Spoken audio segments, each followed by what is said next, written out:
नई दिल्ली स्थित constitution club से दरअसल नई दिल्ली स्थित कॉन्स्टिट्यूशन क्लब ऑफ इंडिया में आयोजित E20 ईंधन पर टाउन हॉल बैठक को संबोधित करते हुए आम आदमी पार्टी के राष्ट्रीय संयोजक अरविंद केजरीवाल ने केंद्र सरकार को एक बार फिर से आड़े हाथों लिया है और केंद्र सरकार से ये मांग की है कि पेट्रोल पंप पर उपभोक्ताओं को शुद्ध पेट्रोल और E20 पेट्रोल में से अपनी पसंद का विकल्प दिया जाए। उन्होंने E20 मिश्रित पेट्रोल की कीमत कम करने और पेट्रोल के दामों में भी कटौती करने की मांग की है। साथ ही साथ केजरीवाल ने यह भी मांग की कि केंद्र सरकार दावा करती है कि E20 ईंधन से वाहनों को कोई नुकसान नहीं होता।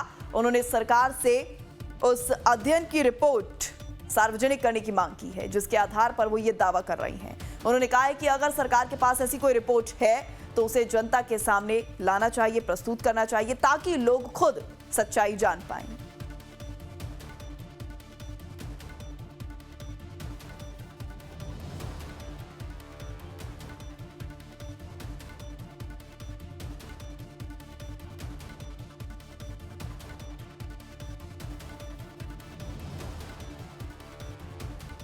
उनतीस कंपनियों को चिट्ठी लिखी। हमारे देश में 29 कंपनियां हैं जो पेट्रोल से चलने वाली स्कूटर, मोटरसाइकिल, एसयूवी, कार ये सब बनाती हैं, 4 व्हीलर 2 व्हीलर बनाती हैं।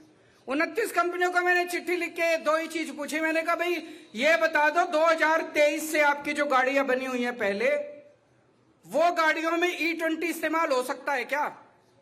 अगर आप कहते हो सकता है और अगर किसी की गाड़ी खराब हो जाए तो फिर आप लिख के दे दो कि हर्जाना हम देंगे। अगर किसी की गाड़ी में माइलेज कम आए तो लिख के दे दो कि हर्जाना हम देंगे। ये दो बातें पूछी, किसी की चिट्ठी का जवाब नहीं आया।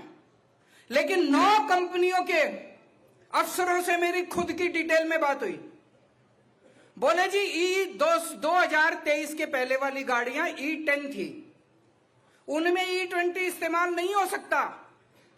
बोले जबरदस्ती कर रखी है सरकार ने, E20 इस्तेमाल करोगे गाड़ी भी खराब होगी, माइलेज भी खराब होगी। तो मैंने कहा लिख के दे दो।